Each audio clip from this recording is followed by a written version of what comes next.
Bien, bonsoir à vous tous et à vous toutes. Juste quelques mots sur le lien entre à la fois cette paracha de Kedoshim que nous allons réciter ce Shabbat, mais aussi la logique du calendrier qui, comme vous le savez, entre Pessah et Shavuot, nous fait traverser une longue période dite du Homer, où on est censé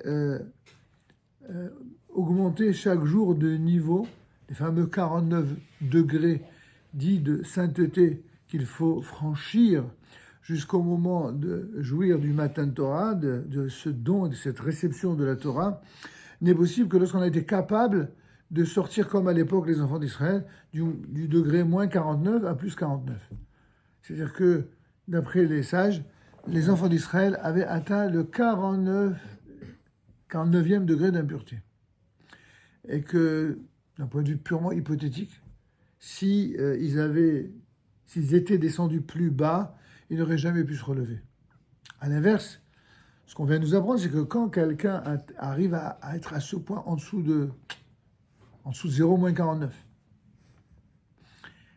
s'il arrive à se libérer de tout ce qu'il a rendu esclave des passions, esclave des mœurs idolâtres, esclave de toutes les choses qui nous éloignent de la Avodat Hashem, c'est-à-dire d'un service divin authentique, alors il peut y arriver. Tout le monde peut y arriver. Il n'y a pas une personne de laquelle qui ne peut pas y arriver. C'est la volonté, c'est évidemment le maître mot de ce qui va déterminer la différence entre celui qui veut s'en sortir et celui qui veut se laisser sombrer. Personne ne peut passer sa vie à pleurnicher sur son sort parce qu'il n'a pas eu la vie facile, parce qu'il n'est pas né avec une cuillère dorée, parce que c'était... Ça, il y a des spécialistes dans tous les peuples pour toujours accuser des autres, la société, le monde, d'être ce qu'ils sont. La paracha de Kedoshim, on vient, on lui dit « Non, mon ami, ça ne marche pas comme ça. Toi, si tu veux appartenir au peuple d'Israël, ou t'en rendre digne, alors tu dois savoir que Kedoshim Tiyu, ça signifie vous devez être capable de vivre à l'intérieur du monde tout en étant séparé de la faute.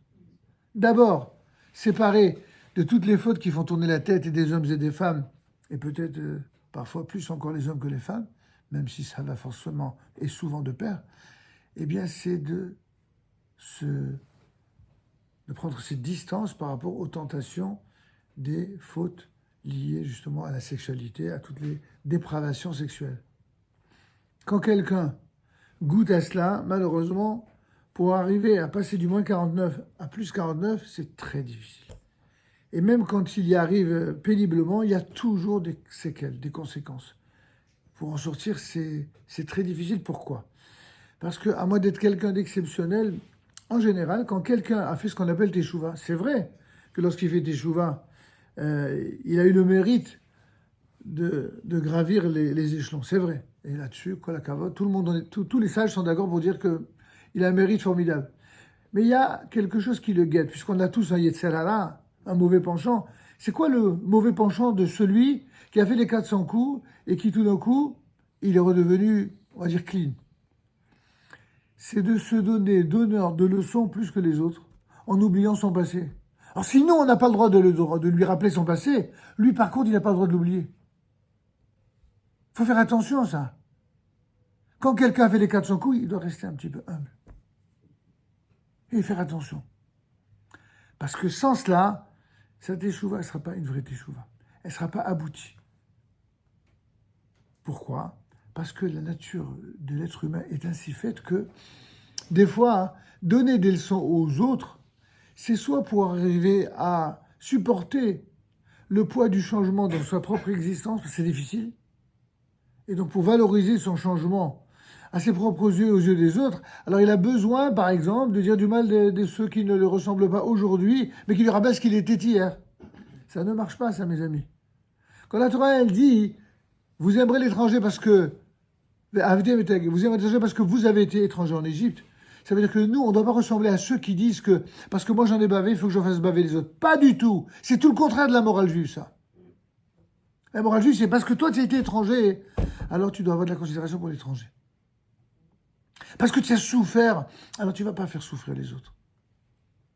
Sauf que les gens qui sont les plus grands donneurs de leçons à Israël aujourd'hui, c'est le contraire.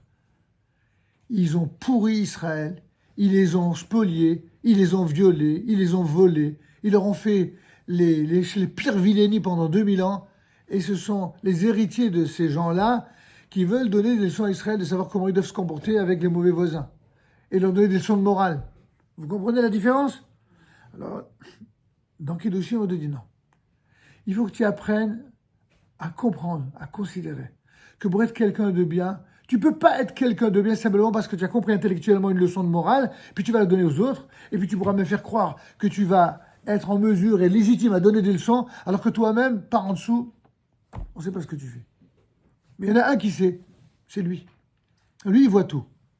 Il n'a pas besoin ni de vidéos, ni de réseaux sociaux. Lui, il sait tout. Et t'inquiète pas que tôt ou tard, si tu fais les choses par en dessous, eh bien, Kadoku, il te mettra devant tes propres incohérences. Ou il devra rencontrer la personne, homme ou femme, qui va t'en faire voir toutes les couleurs, justement, parce que tu n'es pas authentique. Parce que tu fais croire ce que tu es, mais que tu n'es pas. Pourquoi je vous dis tout ça, mes amis? Parce que c'est important de comprendre que la réussite dans la sainteté, c'est d'abord une logique dans laquelle il faut s'inscrire. Il faut s'inscrire dans une logique de sainteté. Vivre, s'habituer à vivre selon les règles de la Torah et des mitzvot dans la sainteté. C'est ce que dit Rashi. D'abord, première condition, soyez séparés de toutes les relations interdites, physiques. Une fois que vous avez réussi sur ce qui est peut-être la chose la plus dure pour l'être humain, alors vous attaquez à l'ensemble des mitzvot de la Torah. Et vous êtes dans la logique qui vous permettra de gagner, échelon après échelon, étape après étape, les 49 degrés, les vertus vous permettant d'accomplir tous les mitzvot. Effectivement, le juif idéal, celui qui recherche le culte parfait, pour reprendre l'expression du Messilat Yesharim de Rabbi Moshe Chaim Luzzatto, c'est quoi? Tu feras savoir à ton cœur que c'est lui qui est Dieu. Il n'y en a pas. Il n'y a pas 50 dieux. Il n'y a pas de Dieu des Juifs, le Dieu des chrétiens, le Dieu des musulmans, le Dieu des idolâtres. Non, tout ça c'est de la blague. Le premier des 10 commandements, Ani Adonai Elohecha Asher Hotzeicha mi'Yerushalayim. Je suis l'Éternel ton Dieu qui t'ai fait sortir d'Égypte. Pourquoi il n'y a pas marqué je suis l'Éternel ton Dieu qui a créé le ciel et la terre? C'est pas le même Dieu? Oui, c'est le même Dieu, seulement si. On avait dit dans le premier des 10 commandements, je suis l'Éternel ton Dieu qui a créé le ciel et la terre. Toutes les nations du monde auraient pu dire, Dieu qui a créé le ciel et la terre, mais c'est notre Dieu aussi. Nachon, c'est ton Dieu. Seulement, la définition de Dieu, il faut l'écouter de la bouche de Dieu, pas de la bouche des faux prophètes. Si tu veux savoir qui est le Dieu de l'humanité, c'est le Dieu d'Israël. C'est pas simplement le Dieu qui a créé le ciel et la terre, c'est le Dieu qui nous a libérés de l'esclavage d'Égypte. Et donc, quand quelqu'un il est né juif, il doit comprendre cela. Quand quelqu'un voudrait se convertir au judaïsme, il doit comprendre que la Torah à laquelle il s'engage, le Dieu qui s'engage à servir, c'est pas un Dieu qui est commun, comme on dit aujourd'hui, c'est une mode très consensuelle. Le Dieu commun de toutes les religions, pas du tout. Dieu, il n'est pas le Dieu commun des religions.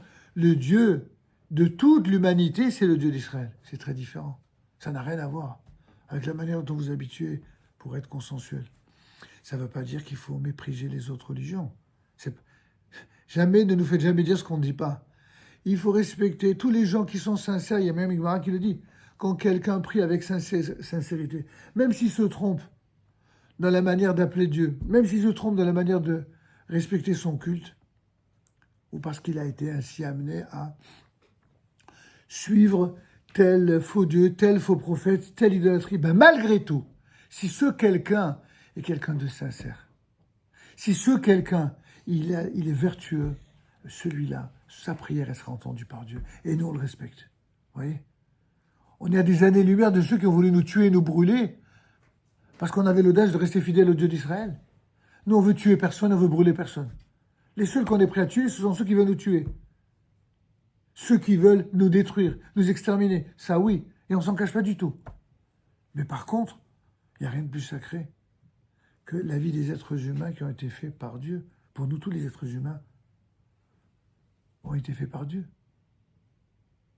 Et donc, de la même manière qu'on doit respecter tout ce que Dieu a créé, on doit respecter tous les êtres humains, on doit respecter tout, également les êtres autres que humains, les animaux. On doit respecter également l'univers végétal, animal, minéral, tout ce que Dieu a créé. On n'a pas le droit. On n'a pas le droit de porter ombrage. Il y a une chose connue du Rav Kook qui dit qu'un juif, il n'a même pas le droit normalement, juste comme ça pour le fun, d'arracher un fruit ou une feuille, juste comme ça, pour jouer. Si tu cueilles un fruit parce que tu veux le manger, surtout si c'est évidemment de ton champ, si c'est du champ du voisin, non. Parce qu'il y a un autre problème après. Mais d'accord. Mais juste comme ça, tu prends comme ça pour t'amuser, tu jettes. C'est un sourd. Comment tu oses porter atteinte à une création de Dieu? Ah, pourtant elle souffre pas. Elle a pas. C'est pas tes affaires. Dieu, il n'a pas créé le monde pour qu'on le détruise. Si on comprend cela, hein, alors on comprendra que ce n'est pas seulement vrai pour le règne minéral, animal, végétal, animal, humain, des nations, du peuple d'Israël. C'est vrai pour absolument tout. C'est vrai aussi dans le domaine des idées. La Torah, elle n'est pas là pour faire du mal à qui que ce soit. Au contraire, c'est nécessaire aujourd'hui plus que jamais, où le peuple d'Israël fait l'objet d'un tel bourrage de crâne idéologique antisémite comme on n'avait pas eu depuis l'époque moyenâgeuse, où la réécriture de l'histoire a sorti de tous les mensonges incroyables, innommables. Alors les Juifs, ou ceux qui voudraient l'être, ou ceux qui veulent tout simplement rester comme ils sont non-juifs, doivent savoir, le peuple d'Israël ne cherche du mal à personne. Le peuple d'Israël ne souhaite que faire du bien. Maintenant, au sein de ce peuple, il y a ceux qui ont compris ce que Dieu nous a demandé depuis le mont Sinaï, puis d'autres qui, entre-temps, à cause de ces 2000 ans justement de souffrance, ils ont été quelque peu contaminés par beaucoup de problèmes. De maux, M-A-U-X, les maux de l'exil, les maladies de l'exil. Des fois, c'est des vraies maladies, même physiques, mais c'est souvent des maladies mentales, intellectuelles, morales, spirituelles. Et la Torah, elle est là, hein, justement pour nous apprendre, pour nous réapprendre à réfléchir, à penser, à nous comporter d'une manière qui soit conforme à celui qui nous a donné cette Torah en tant que message de lumière bienfaisant pour, bien sûr, le peuple d'Israël, mais pas seulement, pour l'humanité entière. Et c'est ça, la condition requise pour être dans la Kedusha, dans la sainteté. Tu dois vivre, même si tu es entouré de sauvages et de personnes idolâtres, et même des personnes grossières, ou des personnes qui n'ont pas d'éducation, ou des personnes qui ont des mauvaises mœurs, alors tu dois te faire violence et tu dois rester fidèle à la moralité de la Torah. D'abord, tu vis en combattant ton propre Yetzirah, en ne tombant pas dans les fautes dans lesquelles beaucoup, ou presque tout le monde, tombe dans certaines circonstances. Toi, tu n'as pas le droit de tomber. Et alors, en faisant ça, c'est un peu comme une école militaire, toute proportion gardée. Quand on fait une école militaire, on fait ce qu'on appelle, autrefois on appelait ça les classes, et puis on avance sur l'école d'officier, quand on est censé donner, n'est-ce pas, des ordres, quand on est censé donner l'exemple du courage, de la vertu, du combat, de la combativité. Alors on commence par donner l'exemple. Pour ça, on ne peut pas donner l'exemple. On ne peut pas donner des leçons aux autres si on n'a pas subi soi-même toutes les difficultés par lesquelles il faut passer pour y arriver. Sauf que nous, on est censé être un peu plus d'élite, oui, au sens moral et spirituel, pas au sens de la condescendance, pas au sens de ceux qui recherchent le pouvoir. Le monde est rempli de gens qui veulent le pouvoir. Les dictateurs ont toujours voulu le pouvoir. Que ce soit des dictateurs d'origine politique, d'origine religieuse. Ils veulent. Pourquoi ils veulent? Pourquoi ils veulent avoir raison? Pourquoi ils ont voulu nous tuer, nous massacrer, nous brûler? Parce qu'ils voulaient avoir le pouvoir. C'est ça. C'est même pas parce qu'ils y croyaient. Combien de fois, dans les confessions des rois de France ou d'ailleurs, vous disiez, bon, on sait bien que tout ça c'est des salades, mais le peuple y croit. Alors, donnons-leur ce qu'ils veulent. Il y a une petite exception. Oui. À Versailles, dans la chapelle du roi, Oui. il y a le tétragramme. Il n'y a pas d'autre chose. Gravé, je parle. Ouais, c'est possible, c'est possible. Alors on sait quand même que les rois, certains rois, je ne pense pas que c'était vrai le cas de tous les rois, mais que certains rois avaient une fascination pour le divin du peuple de la Bible. C'est vrai. Mais ça a resté une fascination de l'ordre, je dirais, philosophique. quand le roi Soleil dira la France, c'est moi, c'est parce qu'il se prend pour Dieu. C'est pas parce qu'il a une fascination pour le Dieu d'Israël. C'est parce qu'il se prend pour Dieu. Et quand il va faire construire Versailles, c'est sur le sang d'innocents que à chaque fois qu'il pourra, moyennant même des comportements absolument innommables, eh bien, ils sont tellement fiers, ici ou ailleurs, hein, et pas qu'en France, hein, d'avoir réalisé des choses merveilleuses qu'on ne fait plus comme avant. Et tu parles sur le sang de gens, de petites gens innocents, des gens qui naissaient paysans, qui mouraient paysans, qui crevaient. Et c'est pas que pour les temps anciens, pour aux États-Unis. Vous n'avez pas entendu le pont de New York et tous les ponts où les gars qui ont été emmurés, où ils ont été enterrés vivants, parce qu'il fallait qu'ils aillent vite et qu'ils ne pouvaient pas se permettre de perdre le temps à sauver la vie de quelqu'un sur le sang. Et des choses magnifiques ont été créées parmi les nations, dont elles se vantent. Est-ce que les gens savent à quel prix ordurier sur les êtres humains cela a été fait? C'est pas de cette manière que le temple de Jérusalem a été construit. Et pourtant, même le temple de Jérusalem, qui pourtant a été construit selon des règles de sainteté, de pureté, d'intention sainte, de sainteté et de sacré, quand le peuple qui va habiter en Israël et qui va incarner cette sainteté à produire dans le monde, eh bien, n'aura même plus le respect de sa propre maison. Cette maison, elle va devenir une maison comme les autres. Et si la maison n'est plus Beth Kedusha, la maison de la sainteté, bien une maison où on peut y faire n'importe quoi, alors du coup, cette maison-là, elle va être détruite. Elle perd sa sainteté. Est-ce que vous réalisez que d'après les Midrashim, je n'ose même pas vous dire qu'est-ce qu'on dit de ce qui se faisait à l'époque du temple de Jérusalem, en plein Beth Amikdash. Aujourd'hui, si quelqu'un de l'État d'Israël n'est pas sérieux, il a envie de faire les 400 coups sur le plan des mœurs, au moins il va se planquer dans une chambre d'hôtel. Il y en a qui faisaient ça en plein temple. Le premier, le deuxième en fait. Mais c'est surtout le premier. Surtout le premier. Le deuxième, c'est encore autre chose. Mais vous imaginez comment une chose pareille est possible? Comment est-ce pareil? On devient fou quand on entend ça. Et pourtant c'était vrai. Alors pourquoi? Parce que c'est ça le message de Kedoshim. La Kedusha, c'est pas du blablabla. La Kedusha, bien sûr qu'il faut étudier la Torah, bien sûr qu'il faut en parler, bien sûr qu'il faut la communiquer, mais il faut surtout la vivre. La Torah, c'est pas quelque chose qui est une leçon intellectuelle. Parce que même la morale, on peut l'intellectualiser. Alors que la Torah, la vraie, c'est une Torah vivante. Une Torah où ceux qui en parlent doivent donner l'exemple de leur comportement moral. Et c'est difficile. C'est difficile. Nous, on ne ment pas. On ne dit pas, cool, c'est très simple, retenez-vous, c'est facile. Pas du tout. On dit, c'est très dur. Et Dieu, il a fait exprès que ce soit dur. Pour qu'on mérite de le servir et qu'on mérite d'être un exemple.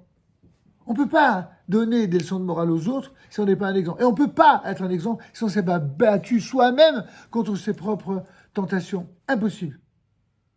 C'est pourquoi, lorsque, comme vous le savez, au bout d'un certain temps dans le monde chrétien, ils ont décidé du fameux célibat des prêtres. À l'origine, ça n'existait pas chez eux non plus. Mais les rabbins avaient vu loin. Dans le Talmud, on nous parle de l'histoire d'un rabbin qui était d'une sainteté et d'une puissance intellectuelle, morale, absolument à en donner le vertige.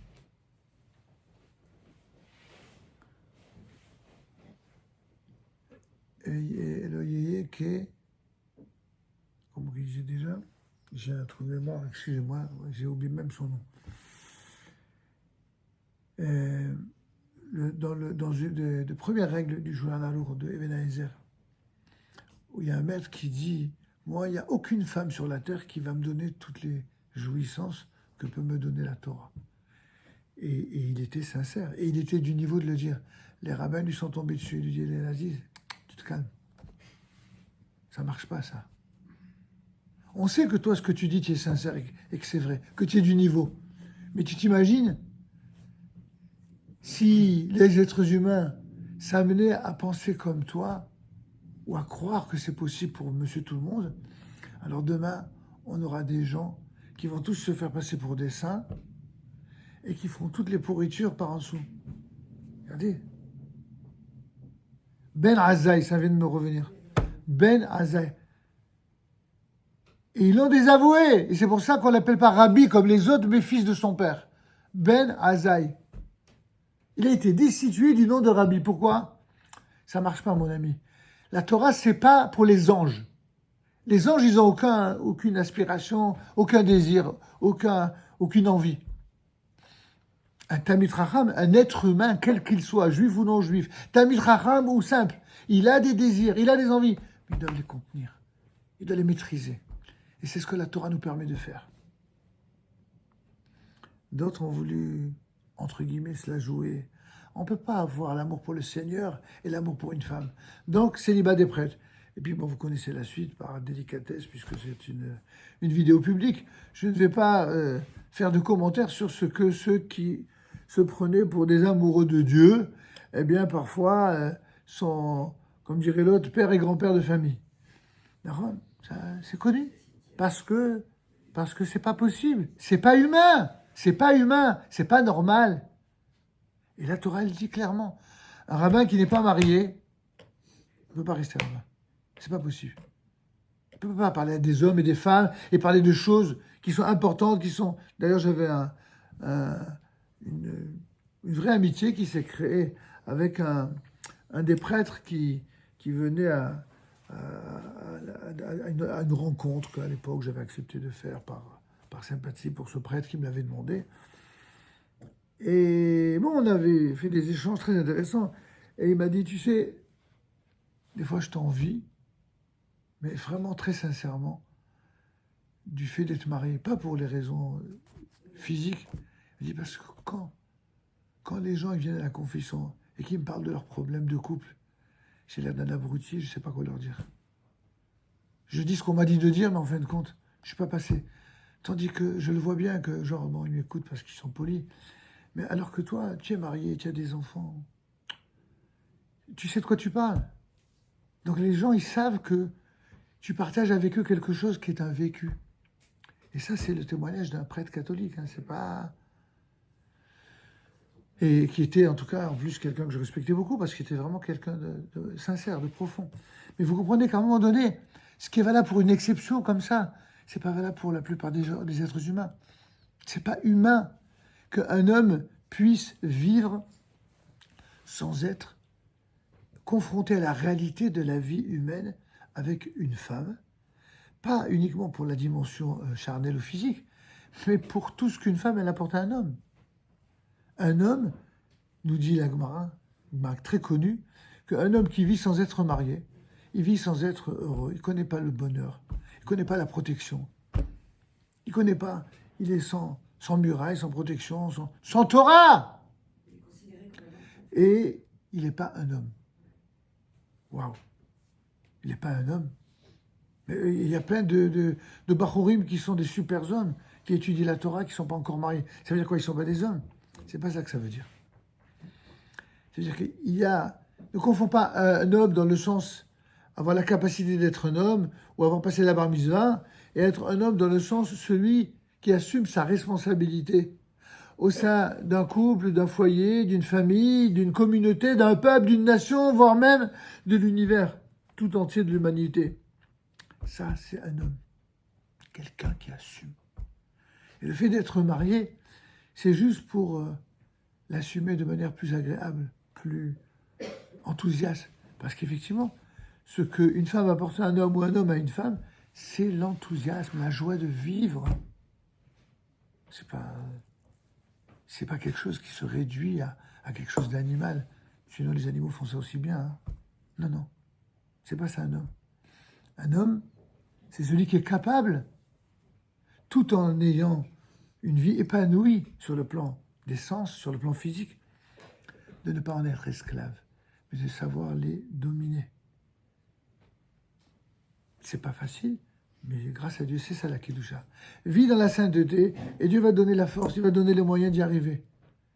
Et là, ça vous donne une qualité d'être, une qualité d'âme, une qualité de vie et une possibilité de gravir les échelons pour arriver à cette fameuse exemplarité que Akadosh Baruch Hu attend de nous. Tov. Donc, tout ça pour terminer par la conclusion de Kedoshim Tiyu, c'est le combat de toute une vie. C'est toute la vie qu'on doit vivre dans la sainteté. Et c'est difficile tout le temps. Évidemment, vous allez me dire qu'il est plus facile il est plus difficile d'être héroïque quand on a 18 ans que lorsqu'on a 80 balais. C'est clair que quand on a 80 ans, en général, les déviances au niveau des mœurs sont déjà physiquement, de par la nature, plus difficiles à... Mais malgré cela, il y a des hommes qui sont tarés, il en existe même à l'âge de 80 ans. Pas beaucoup, parce qu'il n'y a pas beaucoup de cas d'octogénaires. Mais un homme, même quand il est plus, on va dire, opérationnel, entre guillemets, ou lorsqu'une femme ne l'est plus, si dans sa tête, à lui ou à elle, ils sont encore dépravés, malheureusement, cette dépravation, elle restera comme gravée dans le marbre. Qu'est-ce qui permet à quelqu'un de quitter la dépravation? C'est de le vouloir et de le décider très fort et de créer les conditions pour s'en sortir. Sans ça, rien. Surtout dans notre génération où tout est fait pour que tout le monde perde la tête, hein, ça c'est clair. Donc Kedusha, c'est ça. C'est ça. Kedushim dit, soyez séparés des relations interdites, soyez séparés de l'univers des transgressions. Si vous vivez dans cette logique-là toute votre vie, jour après jour, nuit après nuit, et que vous créez autour de vous les conditions de faisabilité, de réalisation de ces choses-là, alors avec l'aide de Dieu, Dieu va vous récompenser. Comment il va vous récompenser? Eh bien, de gagner le combat. Parce qu'en fin de compte, il n'y a que si Dieu est à nos côtés qu'on sort gagnant. Sinon, on est foutu. On est foutu. C'est la fameuse question du Romain, un de nos grands maîtres du Talmud. Il dit, dis-moi, le Yetzer Hara, le mauvais penchant, à quel moment Dieu l'a créé? Il l'a créé au moment de la conception d'un enfant, de la rencontre entre un homme et une femme, et que l'enfant commence à naître avec les deux cellules, là, au début, ou alors au moment, à la fin, au moment où il est sur le point de sortir de la matrice.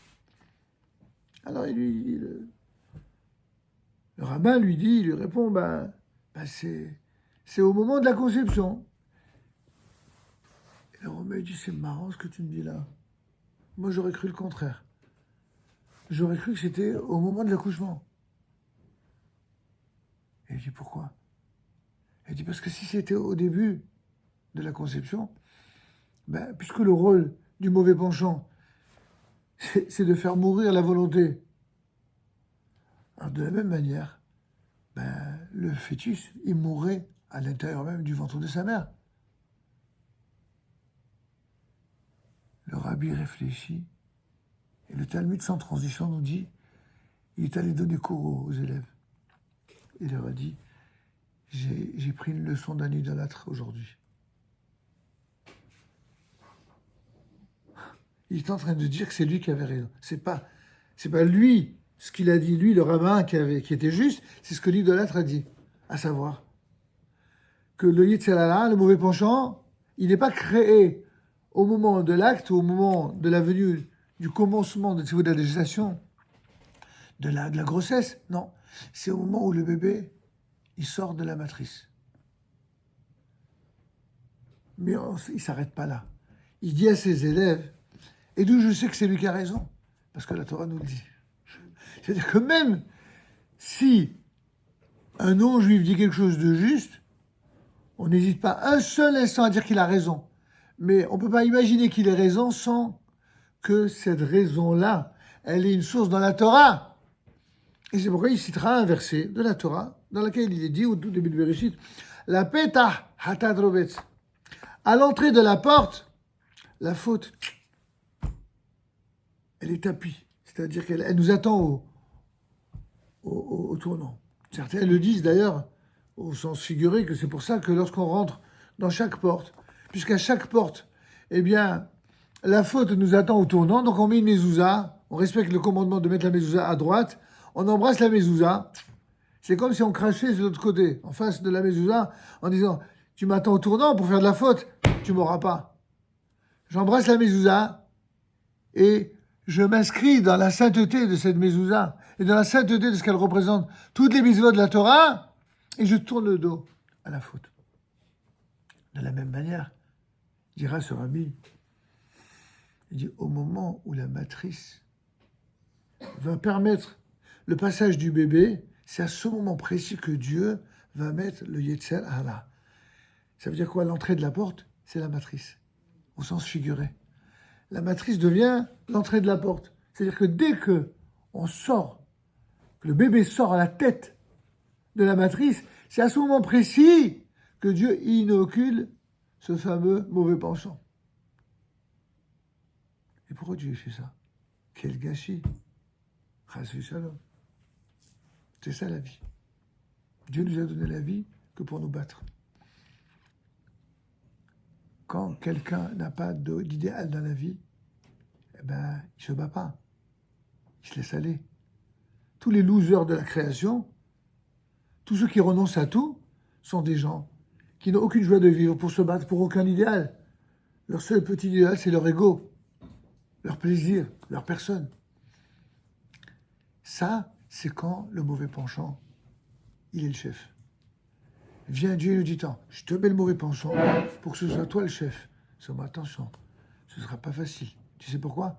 Parce que c'est la guerre avec un ennemi impitoyable, implacable, le pire de tous les ennemis que tu pourras jamais avoir. Pourquoi? Parce qu'il ne meurt jamais. Tu l'auras en permanence. Il faut que tu le domines, mais il sera là. C'est pas à la limite l'armée, un salopard qui veut te tuer, tu as l'obligation de le tuer avant qu'il te tue. Ok. Mais le Yetzirah, lui, tu ne le tueras jamais. Pourquoi? Parce que le Yetzirah, il vit aussi longtemps que tu vis. Le Yetzirah, il vit depuis la matrice de la mer jusqu'à la matrice de la terre. Depuis le moment où il sort sa tête de la matrice maternelle jusqu'au moment où on va l'enterrer dans la tombe. C'est ça la matrice de la terre. C'est dur, hein? Rappelez-vous, le dur bonheur d'être juif, c'est d'avoir conscience de cela. Vous avez encore des juifs sympathiques au demeurant qui vous disent « Ouais, il faut kiffer. » Tu en es encore là. Jamais tu grandis. Il faut kiffer. Franchement. Vous savez qu'est-ce que ça veut dire kiffer? Non, l'origine du mot kiffer, ça vient du mot kif. Le kif, c'est la drogue en arabe. C'est quoi le kif? C'est être heureux d'être esclave, d'être addict. C'est tout le contraire de la raison pour laquelle Dieu nous a libérés de l'esclavage d'Égypte. Dieu ne nous a pas libérés pour être des esclaves, mais des serviteurs de Dieu. C'est pour ça qu'il y a marqué Ve'it'anag al Adonai. Ça fera le lien avec les dynimes de Shabbat qu'on va reprendre. Ve'it'anag al Adonai, c'est quoi? Tu kifferas l'Éternel. En traduction un peu plus, je dirais, littéraire, tu te délecteras en l'Éternel. Ça, oui. Tu te délecteras en l'Éternel, ça, c'est permis. Kiffer l'Éternel, kiffer Dieu, ça marche. Mais kiffer uniquement le bouchan, chouillode, ou kiffer juste tel ou tel, on te demande pas de ne pas kiffer la nourriture. Si, on te demande ça le Shabbat. Il y a effectivement une mitzvah également de kiffer la bonne nourriture et les bonnes boissons le Shabbat. Pourquoi le Shabbat? Parce que c'est le seul jour de la semaine où lorsqu'on fait quelque chose de physique, on le fait en même temps quelque chose de spirituel. Manger en l'honneur du Shabbat, avec l'esprit du respect du Shabbat, en respectant les règles du Shabbat, faire cela, ça s'appelle kiffer l'Éternel, et donc c'est kasher. Dans ce cas-là, tu peux même kiffer ta boucha et ta zloubia, je sais pas ce que tu veux. Pas de problème. Parce que tu nourris et ton corps et ton âme en même temps. C'est le Shabbat. Mais en dehors du Shabbat, il n'y a aucune mitzvah de kiffer. Pas du tout. En dehors du Shabbat, tu ne manges que parce qu'il faut que tu vives, c'est tout. Et que tu n'as pas le droit de dépérir. Tu as besoin de force pour faire ta avodat Hashem, alors tu manges. Pas besoin de manger comme un goinfre, tu manges juste ce qu'il faut. Shabbat, tu peux kiffer. Mais il ne faut pas non plus que ce soit une orgie de kiff. C'est stupide. Ça n'a plus rien à voir avec le judaïsme, avec la Torah. Tu manges, c'est où? Pas au point de devenir malade. Il y a un rave qui disait toujours que... Un élève qui lui disait « Oui, mais rave, quand c'est tellement bon comme ça me fait de la peine de jeter. » Et du tac au tac, il a dit « Tu as peur de jeter à la poubelle? Et ton corps, c'est une poubelle? Non, on t'a pas dit de jeter. Tu gardes pour après Shabbat. Tu gardes pour donner à quelqu'un qui n'a pas de quoi manger. Mais cet argument qui consiste à dire tu manges parce que comme ça tu ne veux pas jeter, ça veut dire faire de ton corps une poubelle. Qui a dit que c'était intelligent? Qui a dit que c'était conforme à la Torah? Ton corps, c'est pas une poubelle. Ton corps, tu dois faire attention. Bon, il y a quelques années, j'aurais pas pu dire ça parce que j'avais un nombre superflu de kilos qui ne me permettait pas de le dire. Maintenant qu'on a fait un peu ce qu'il fallait pour, donc on peut se permettre. Mais dans la réalité, l'idéal, c'est ça. C'est que on ne peut respecter la Torah et les mitzvot que si on est libre. Or, libre, c'est pas que sur le plan mental, spirituel, et surtout pas que d'un point de vue théorique. Il faut être libre, c'est-à-dire s'affranchir de toutes les dépendances du corps. Et pour y arriver, il faut lutter contre toutes les formes d'addiction. C'est pas facile pour personne. Mais c'est pour ça qu'on doit étudier tous les jours la Torah. C'est pour ça qu'on doit accomplir tous les jours les mitzvot. Et c'est pour ça qu'on doit étudier l'ensemble des halachot. Alors pour respecter... quel âge vous avez, vous? Quoi, vous avez... Ah, de 21 à 23, d'accord. Donc j'ai parlé un peu plus longuement que ce que je pensais parler pour introduire en tout cas cette étude de Kedushim et des Pirkei Avot et de la notion de la sainteté. On va quand même donner un enseignement supplémentaire sur les dynimes de Shabbat et on se retrouvera la semaine prochaine pour la suite.